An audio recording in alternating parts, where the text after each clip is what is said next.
மீண்டும் வணக்கம் diamond TV நேயர்களே. இது உங்கள் அபிமான டைமண்ட் டிவி வினாடி வினா நிகழ்ச்சிக்கு மீண்டும் உங்களை அன்புடன் வரவேற்பது உங்கள் கலங்கரை தமிழன் தோமா பாக்கியா. நம்ம நிகழ்ச்சியில யார் எங்கிருந்து வந்திருக்கிறார்கள் என்பதை அவர்களே அறிமுகப்படுத்திக் கொள்வார்கள். நீங்கள் டைமண்ட் டிவி தொலைக்காட்சி பார்க்கும் அனைவருக்கும் வணக்கம். என் பெயர் தினேஷ். நான் DPS GHS Thenur higher secondary ஸ்கூல்லேருந்து வந்திருக்கேன். 12th ஸ்டாண்டர்ட் படிக்கிறேன். தலைமை ஆசிரியர் பேர் வந்து கிருத்திகா. உங்களுக்கு பிடிச்ச ஆசிரியர் பேர் சொல்லுங்க. பிடிச்ச ஆசிரியர் யாரும் இல்லை. பிடிச்ச ஆசிரியர் யாரும் இல்லையா? ஒரு பள்ளிக்கூடத்துல பிடிச்ச ஆசிரியரே இல்லாம இருக்கிற பள்ளிக்கூடம் அந்த பள்ளிக்கூடம் தான். யாரோ ஒருத்தர் பிடிச்சவன் நடந்துக்கிறீங்களா? பிள்ளை எவ்வளவு வருத்தப்படுறாரு பாருங்க. நீங்க சொல்லுங்க. டைமண்ட் டிவி நேயர்களுக்கு வணக்கம். என் பெயர் லாவண்யா. சர்வேட் ஹையர் செகண்டரி ஸ்கூல் 12ஆம் வகுப்பு படிக்கிறேன். என் தலைமை ஆசிரியர் பெயர் ஃபெமினா. இந்த தொலைக்காட்சியில செய்தி வாசிக்கிறது பார்த்துருக்கீங்களா? வணக்கம், என் பெயர் லாவண்யா. அப்படி நல்லா வாசிக்கிறாருங்க. சரி, நிகழ்ச்சிக்கு போமா? நிகழ்ச்சியோட விதிமுறைகள்லாம் உங்களுக்கு தெரியும் இல்லையா? தெரியும். சரி, நிகழ்ச்சிக்கு போலாம். உங்களுக்கான முதல் கேள்வி இதுதான். தமிழ்நாடு என்று பெயர் மாற்றப்பட்ட பிறகு முதலில் இருந்த முதல்வரின் பெயர் என்ன? தமிழ்நாடு என்று பெயர் மாற்றப்பட்ட பிறகு முதலில் இருந்த முதல்வரின் பெயர் என்ன? உங்களுக்கான குறிப்பு ராஜகோபால் அவர்கள், CN அண்ணாதுரை அவர்கள், திரு காமராசர் அவர்கள். காமராசர். மீதம் இருக்கிறது ராஜகோபால், CN அண்ணாதுரை. வேகமா பேசுங்க. CN அண்ணாதுரை. தமிழ்நாடு என்று பெயர் மாற்றப்பட்ட பிறகு முதலில் இருந்த முதல்வர் CN அண்ணாதுரை என்பதுதான் மிக சரியான பதில். சர்வெட் மேல்நிலைப்பள்ளி கோட்டுச்சேரி 2 மதிப்பெண்கள் பெற்றிருக்கிறார்கள். உங்களுக்கான அடுத்த கேள்வி. திருவள்ளுவரை ஐயன் திருவள்ளுவன் என்று அழைத்தவர் இவர்களுள் யார்? திருவள்ளுவரை ஐயன் திருவள்ளுவர் என்று அழைத்தவர் இவர்களில் யார்? உங்களுக்கான குறிப்பு கலைஞர் மு கருணாநிதி, பாரதிதாசன் அவர்கள், தந்தை பெரியார் அவர்கள். திருவள்ளுவரை ஐயன் திருவள்ளுவன் என்று அழைத்தவர் யார்? டாக்டர் கலைஞர் மு கருணாநிதி அவர்கள், கவி பாரதிதாசன் அவர்கள், தந்தை பெரியார் அவர்கள். கலைஞர் கருணாநிதி, பாரதிதாசன், தந்தை பெரியார். தந்தை பெரியார். மீதம் இருக்கிறது கலைஞர் கருணாநிதி, பாரதிதாசன். பாரதிதாசன் என்பது தவறான பதில். தந்தை பெரியார் என்பதுதான் தவறான பதில். ரெண்டும் தப்பு தாங்க. பாருங்க, இந்த கேள்வி வைக்கும் பொழுது ரொம்ப எளிதா இருக்குன்னு நினைச்சேன் நான். எவ்வளவு கடினமான கேள்வி பாருங்க குழந்தைங்களுக்கு. என்ன தெரியுங்களா? கலைஞர் கருணாநிதி அவர்கள் தான் என் ஐயன் வள்ளுவன் சொல்லி 132 அடி உயர சிலுவை வைத்தார் கன்னியாகுமரியில. அது கலைஞர் கருணாநிதி அவர் ஆட்சி காலத்துல செஞ்சது. அவர் குறிப்பிடும் பொழுது ஐயன் திருவள்ளுவர் அப்படின்னு தான் குறிப்பிடுவார். தந்தை பெரியாரை பத்தி நான் இப்போ உள்ள தலைமுறைகளுக்கெல்லாம் நிறைய சொல்ல வேண்டும் என்று நினைக்க வேண்டிய நிலைமை ஏற்படுது. என்னன்னு கேட்டீங்கன்னா, என்னுடைய நண்பர் ஒருத்தர் சொல்லுவார், இந்த காலத்திலையும் ஐயன் பெரியார் ஓடிக்கொண்டிருக்கிறார் மிக வேகமாக இளைஞர்கள் மத்தியில். காரணம் என்னன்னு கேட்டீங்கன்னா, இன்னைக்கு இவர் இங்க சரிக்கு சம உட்கார்ந்து இருக்காருன்னா அதுக்கு தந்தை பெரியார் தான் காரணம். பெண்கள் கையில் இருக்கும் கரண்டியை பிடுங்கி விட்டு புத்தகத்தை கொடுங்கள், அவர்கள் யாருக்கும் அடிமை கிடையாது அப்படின்னு சொன்னார். சீர்திருத்த திருமணங்களை நடத்துங்கள்னு சொன்னார். என்ன காரணம் தெரியுமா? பெண்ணுக்கு தாலியை கட்டி விட்டுட்டு அவர் ஒரு ஆணுக்கு அடிமைன்னு சொல்லிடுறாங்க. ஆணுக்கு பெண் அடிமையே கிடையாது. ஆணாதிக்கம் ஒழிய வேண்டும் என்றால் தந்தை பெரியாரின் கொள்கைகளை கோட்பாடுகளையும் கடைபிடிங்கன்னு சொன்னார். அது ரொம்ப முக்கியம். பெண் கல்வி என்பது ரொம்ப முக்கியம் இல்லையா? நீங்க யோசிச்சு பாருங்க. இன்னைக்கு ஒரு காலத்துல பெண்கள் 10ஆம் வகுப்பு தாண்டினாலே அடுத்த ஊருக்கு படிக்க போகணும்னா படிக்க சொல்ல மாட்டாங்க. வயசு பிள்ளை எங்க கூட்டு போறீங்க? படிச்சு கிழிச்சது போதும், கல்யாணத்தை பண்ணி வேண்டுவாங்க. 13 வயசுல கல்யாணம் பண்ணி அந்த அம்மா 15 வயசுல 2 குழந்தை பெற்றுருவாங்க. அது எவ்வளவு கொடுமை. அது எல்லாத்தையும் மாற்றி அமைச்சது தந்தை பெரியார், அண்ணல் அம்பேத்கர் போன்ற மனிதர்கள் தான். அதுல எந்த மாற்று கருத்தும் கிடையாது. அப்ப கலைஞர் கருணாநிதி என்பதுதான் சரியான பதில். அவர் தான் ஐயன் வள்ளுவன் என்று அழைத்தார். உங்களுக்கான அடுத்த கேள்வி. வேர் சொல்லின் வகை அறிக. இறுகுதல். வேர் சொல்லின் வகை அறிக. இறுகுதல். உங்களுக்கான குறிப்பு இறுகு, இறுகி, இறுகிய. வேர் சொல்லின் வகை இறுகு, இறுகு, இறுகிய, இறுகி, இறுகிய, இறுகிய, இறுகி. எது சரி? இறுகிய. தவறான பதில். இறுகு என்பதுதான் வேர் சொல்ல அடிப்படை தானே உங்களுக்கு. அப்ப இறுகு என்பதுதான் சரியான பதில். உங்களுக்கான அடுத்த திருக்குறள் போட்டி. 1 யாருக்கு தெரியும்? ஒரு திருக்குறள் யாருக்கு தெரியும்? எனக்கு தெரியும். 2 தான் சார். 3. வேகமா. 4. 5. 6. 7. ஆமா சொல்றேன். 7க்கு சேலஞ்ச் பண்றது ரொம்ப எளிதா இல்ல? எனக்கு தெரியாது சார். அவர் சொன்னார் பாருங்க, 7க்கு சேலஞ்ச் பண்றது கஷ்டம், ஈஸி தான். 8 சொல்லிவிட்டாருன்னா எனக்கு அதிகமாக சொல்ல முடியாத, ஒன்றும் பண்ண முடியாது, விதி வெளியது. நீங்க 7 சொல்லுங்க. எதிர்க்க ஆசிரியர் பெருமக்கள் மிக சரியான்னு பாருங்க. அகர முதல எழுத்தெல்லாம் ஆதி பகவர் என்ன முத குரலே தப்பா? அடுத்து போங்க. என்னன்றி கொண்டாக்கும் உய்வுண்டாம் உய்வில்லை செய் நன்றி கொண்ட மகற்கு நன்றி மறப்பது நன்றன்று நன்றுள்ளது அன்றே மறப்பது நன்று வையதுள் வாழ்வாங்கு வாழ்பவன் வானுரையும் தெய்வத்துள் வைக்கப்படும் சினம் என்னும் சேர்ந்தாரை கொல்லி இனம் என்னும் ஏம புனையை கெடும் நுண்ணிய நூல் பல கற்பினும் மற்றும் தன் உண்மை அறிவே மிகும் எண்ணி துணிக கர்மம் துணித்த பின் எண்ணுவம் என்பது இழுக்கு செய்யாமல் செய்த உதவிக்கு வையகமும் வானகமும் ஆற்றல் அறிது. எல்லாம் சரிதான். எனக்கு தெரியாத ஒரு சில குரல் சொன்னீங்க, அது மகிழ்ச்சியா இருந்தது எனக்கு. அகர முதல எழுத்தெல்லாம் சொல்ல தெரியலையே. ஆனவனா படிக்கிற முதல்ல சொல்லி கொடுக்கறது அதுதான். அதையே சொல்லி கொடுக்கலையே. உங்க தமிழ் ஆசிரியர் பேர் என்ன? எனக்கு மறந்துடுச்சு சார். தமிழ் ஆசிரியர் பேர் குறை சொல்லலங்க, பேர் மட்டும் சும்மா சொல்லுங்க. ஷர்மிளா மிஸ். ஷர்மிளா மிஸ்ஸா? எனக்கு அவங்க ஷர்மிளா மிஸ் என்ன முதல்ல இந்த பிள்ளை முட்டி போடுச்சு, இந்த பிள்ளை முட்டி போடுச்சு அகரம் சொல்லி கொடுங்க ஷர்மிளா மிஸ். நல்ல எனக்கு தெரிஞ்ச தோழி தான் அவங்க. சரி, 2 மதிப்பெண்கள் பெற்றிருக்கிறாங்க. உங்களுக்கான அடுத்த கேள்வி, உங்களுக்கான கதை. சுங்கச்சாவடினா என்னன்னு தெரியுமா? டோல்கேட் தெரியுமா?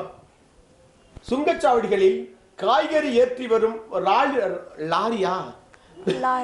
சுங்கச்சாவடிகளில் காய்கறி ஏற்றி வரும் லாரிகளுக்கு கூடுதல் கட்டணமாக 20 ரூபாய் வாங்குகிறார்கள். உடனே லாரி உரிமையாளர்களும் காய்கறி கடை வைத்திருப்பவர்களும் காய்கறி விலை ஏறும் என்று சொல்கிறார்கள். சாலை தருவது அரசு வேலைதான், சுங்கச்சாவடி என்பது தவறுதான். அதுக்காக 20 ரூபாய் ஏறியதற்கு ஒரு கிலோவுக்கு 20 ரூபாய் ஏற்றுவது என்ன நியாயம்? 1 லிட்டர் பால் விலை 2 ரூபாய் ஏற்றுகிறார்கள், ஆனால் ஒரு டீக்கு 2 ரூபாய் விலை ஏற்றுகிறார்கள். இதுல 1 லிட்டர் பாலில் 3 லிட்டர் தண்ணி வேற கலக்குறாங்க. எந்த கடைக்காரன் ஜண்டிக்கார போறானோ பார்த்துக்குவோம். கேள்வி மீண்டும் ஒரு முறை உங்களுக்கான கதை. சுங்கச்சாவடிகளில் காய்கறி ஏற்றி வரும் லாரிகளுக்கு கூடுதல் கட்டணமாக 20 ரூபாய் வாங்குகிறார்கள். உடனே லாரி உரிமையாளர்களும் காய்கறி கடை வைத்திருப்பவர்களும் காய்கறி விலை ஏறும் என்று சொல்கிறார்கள். சாலை தருவது அரசு வேலைதான், சுங்கச்சாவடி தவறுதான். அதுக்காக 20 ரூபாய் ஏற்றினத்திற்கு ஒரு கிலோவுக்கு 20 ரூபாய் ஏற்றுவது சரியல்ல. 1 லிட்டர் பாலின் விலை 2 ரூபாய் ஏற்றுகிறார்கள், ஒரு டீக்கு 2 ரூபாய் ஏற்றுறாங்க. என்ன நியாயம்? இதில் 1 லிட்டர் பால்ல 3 லிட்டர் தண்ணி வேற கலக்குறாங்க டீ கடையில். என்னையா கதை சொன்னாலும் ஏதா படிச்சுட்டு போயா அப்படியே இப்படி யோசிச்சுட்டு உட்கார்ந்து இருக்காங்க. ஒண்ணும் பண்ண முடியாது. நம்ம நிகழ்ச்சிக்கு போவோம். உங்க நட்பு வட்டாரங்கள்லாம் யாரு ரொம்ப மகிழ்ச்சியா இருக்கக்கூடியது? எதுக்கு எடுத்தாலும் ஒரு கவுண்டர் கொடுப்பாங்கல்ல, ஒரு விஷயம் பேசணும்னா அதுக்கு ஒரு சந்தானம் மாதிரி, நடிகர் சந்தானம் மாதிரி கவுண்டர் கொடுக்கறதுல யார் பெஸ்ட்? கௌஷிக்கா?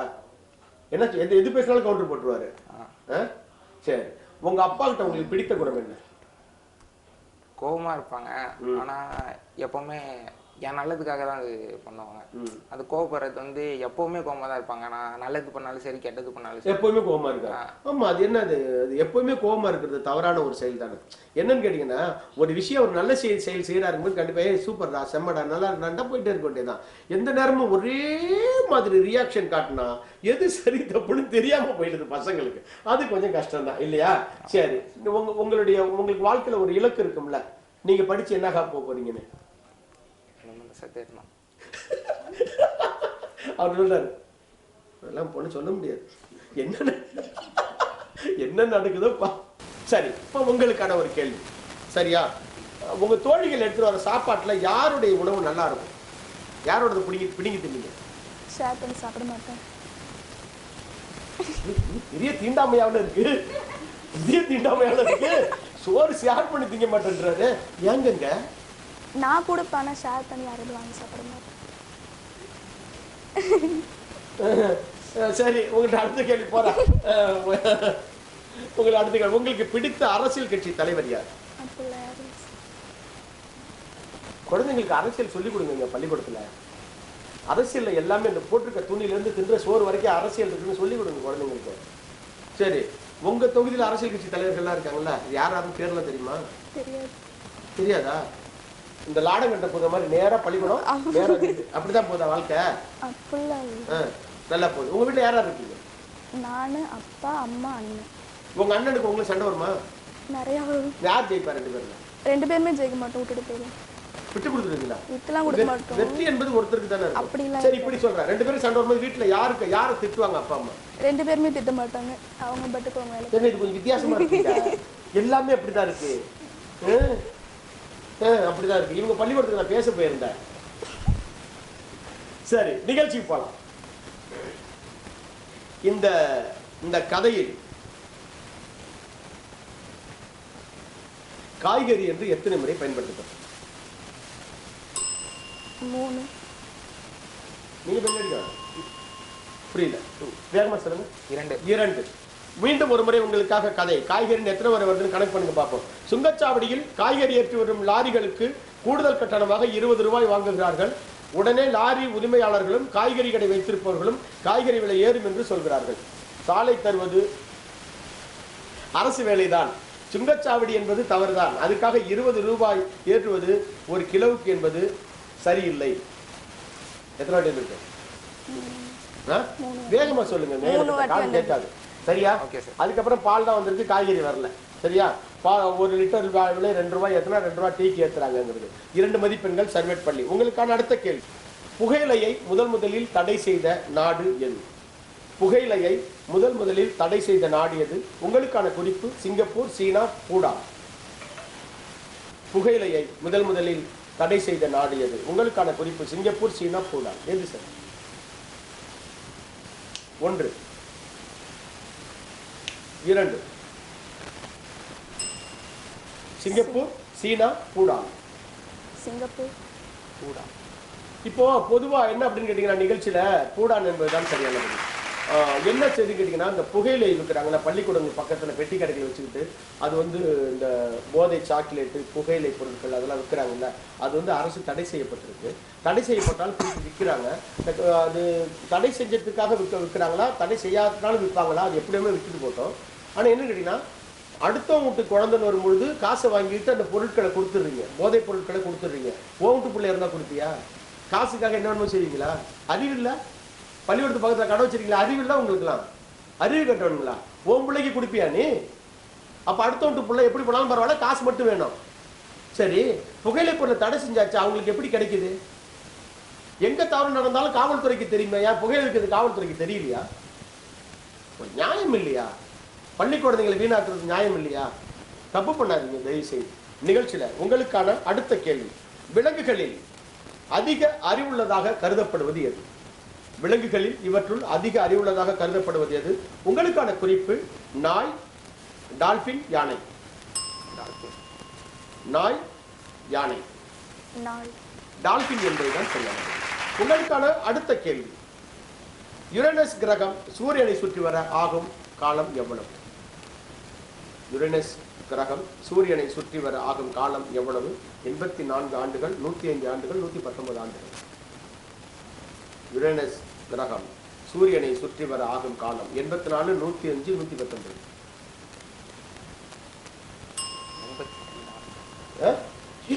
பதில் சொல்றதுல ஏன் அவ்வளவு தயக்கம், அவ்வளவு தடுமாற்றம்? என்னன்னு தெரியல சார். 84, 105, 119 சொன்னேன். அதான் 84. நீங்க 119. 119. 84 என்பதுதான் சரியான வழி. பொதுவா இந்த முதல்ல மணி அடிக்கிறதுல 2 பஞ்சாயத்து இருக்கு. தப்பா நிறைய நேரங்கள்ல தப்பா போயிடும், ஒரு சில நேரங்கள்ல அது சரியாயிடும். 2 வாட்டி 2 முறை முதல் முறை அடிச்சு 2 மதிப்பு 4 மதிப்பெண்கள் பெற்றிருக்கிறாங்க. அதையும் பார்த்துக்கணும் கொஞ்சம் முன்னாடி பார்க்கும்போது. உங்களுக்கான அடுத்த கேள்வி, ஸ்டாலின் எந்த நாட்டின் ஜனாதிபதியாக இருந்தார்? ஸ்டாலினும் முதலமைச்சராக தானே இருக்கிறார் தமிழ்நாட்டில். ஸ்டாலின் எந்த நாட்டின் ஜனாதிபதியாக இருந்தார்? உங்களுக்கான குறிப்பு ரஷ்யா, இங்கிலாந்து, நைஜீரியா. ஸ்டாலின் எந்த நாட்டின் ஜனாதிபதியாக இருந்தார்? Russia, England, Nigeria. நைஜீரியா. மீதம் இருக்குது ரஷ்யா, இங்கிலாந்து. ரஷ்யா என்பதுதான் சரியான பதில். 30 ஆண்டுகள் ஆட்சி செஞ்சாரு. ஆனா அதுக்கு பிறகு அவர் என்ன தெரியுமா சொன்னாங்க? கொடுங்கோலன்னு சொன்னாங்க. ஏன்னா ஒரு கொடுங்கோல் ஆட்சி செய்யறவனை எப்படா 30 வருஷம் ஆட்சி செய்ய விட்டீங்க? ஒரு லாஜிக் வேண்டாமா கேள்வியில? யார் வெல்ல போகிறார்கள்? 8 மதிப்பெண்கள் பெற்றிருக்கிறாங்க 2 பேருமே. சபா சரியான போட்டிங்கிறது இதுதான் நினைக்கிறேன். ஒரு கேள்விக்கு பதில் சொல்லி அடுத்த சுற்றை நிறைவு செய்கிறாங்களான்னு பார்ப்போம். அடுத்த சுற்று வெல்லப் போகிறவர்கள் யார் என்பதற்கான கேள்வி இது. 2 பேரும் ஆல் தி பெஸ்ட் சொல்லிக்கிட்டீங்களா? சொல்லுங்க பார்ப்போம். இப்போ ஒரு கேள்வி ஆல் தி பெஸ்ட். நிறைவான கேள்வி, அடுத்த சுற்றுக்கு போகிறவர்கள் யார்? திருக்குறளின் விளக்கம் என்று அழைக்கப்படும் நூல் இவற்றுள் எது? திருக்குறளின் விளக்கம் என்று அழைக்கப்படும் நூல் இவற்றுள் எது? உங்களுக்கான குறிப்பு நாலடியார், நான்மணிக்கடிகை, நற்றிணை. திருக்குறளின் விளக்கம் என்று அழைக்கப்படும் நூல் இவற்றுள் எது? நாலடியார், நான்மணிக்கடிகை, நற்றிணை. நான்மணிக்கடிகை மீதம் இருக்கிறது நாலடியார், நற்றிணை. மறுபடியும் புத்தகத்தை கையில் எடுக்க வேண்டிய வேலை ஏற்பட்டு போச்சு. என்ன காரணம் அப்படின்னு கேளுங்க. 2 தவறான பதில். நாலடியார் யார் சொன்னது? ஐயாவா? நாலடியார் என்பதுதான் சரியான பதில். உங்களுக்கான அடுத்த கேள்வி இந்த சுற்றுல பார்ப்போம். யாரு அடுத்த சுற்றுக்கு போறாங்க. கியூவில் நிற்கும் பழக்கத்தை முதலில் எந்த நாட்டவர் அறிமுகப்படுத்தினார்கள்? கியூவில் நிற்கிறார்கள், வரிசையில் நிற்கிறது. வரிசையில் நிற்கும் பழக்கத்தை முதலில் எந்த நாட்டவர் நடைமுறைப்படுத்தினாங்க? நிறைய இடங்கள்ல நீங்க பாருங்களேன், ரொம்ப நாகரிகமா ஒரு சில பேர் லைன்ல நிற்பாங்க அந்த வரிசையில. ஒரு சில பேர் அந்த நாகரிகத்தை கடந்து அடி சைட்ல உள்ள போய் அப்படி நிற்பாங்க. பிள்ளைக்கு வேலை இருக்கு, வீட்டில் குழந்தைய விட்டுட்டு வந்துட்டேன், எல்லாருக்கும் தான் பிரச்சனை இருக்கு, ஒரு நாகரிகம் வேண்டாமா? லைன்ல நிற்கும், லைன்ல தான் நிற்கணும். ஒரு சில பேர் பாருங்க நிற்கவே மாட்டாங்க, அப்படியே பூந்து போய் முன்னாடி போய் நின்றுடுவாங்க. அது மாதிரி. ஆனா அப்படி நாகரிகமா லைன்ல தான் நின்று வாங்க செய்யணும் எந்த ஒரு விஷயத்தையும் சொன்னவங்க யாரு? கியூவில் நிற்கும் பழக்கத்தை முதலில் இந்த நாட்டிற்கு நடைமுறைக்கு கொண்டு வந்தது எந்த நாடு? உங்களுக்கான குறிப்பு கியூபா, இங்கிலாந்து, இஸ்ரேல். நல்லா யோசிச்சு டக்குன்னு பதில் சொல்லுங்க. அடுத்த சுற்று யார் போறீங்கன்னு பார்ப்போம். Cuba, England, Israel. 2 பேரும் தப்பா சொன்னீங்கன்னா கொண்டே விடுவேன். அடுத்து கேள்வி இல்லையா?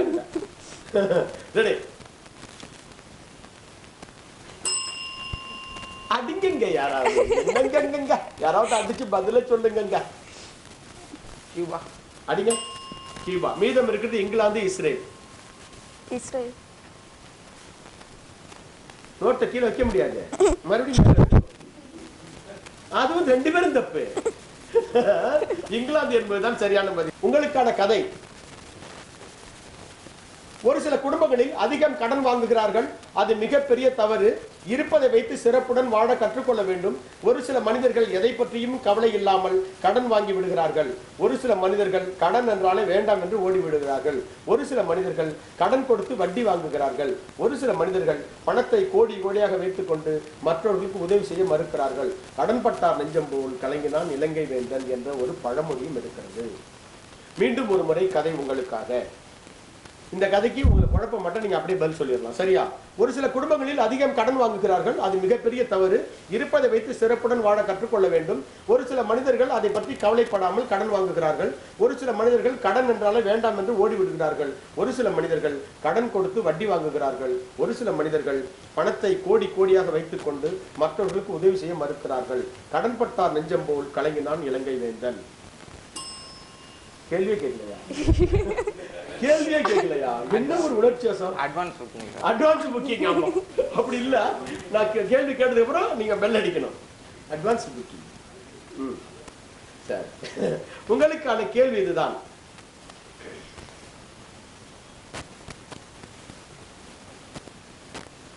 ஒரு சிலர் என்ற வார்த்தை எத்தனை முறை பயன்படுத்தப்பட்டது? எங்க கேமராமேன் சொல்றாரு, அதான் கேட்பீங்கன்னு தெரியும். ஒரு சில என்ற வார்த்தை எத்தனை முறை பயன்படுத்தப்பட்டது? 5. நீங்க 6. 5, 6. பாப்போம். அங்க உட்காந்து ஐயா சொல்றாங்க, இந்த பக்கம் வர்ற மாதிரி தெரியுது அப்படின்றாங்க.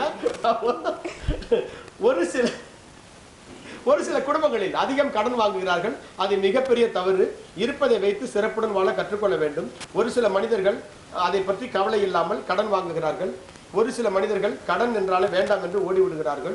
ஒரு சில மனிதர்கள் கடன் கொடுத்து வட்டி வாங்குகிறார்கள். ஒரு சில மனிதர்கள் பணத்தை கோடியாக வைத்துக் கொண்டு மற்றவர்களுக்கு உதவி செய்ய மறுக்கிறார்கள்.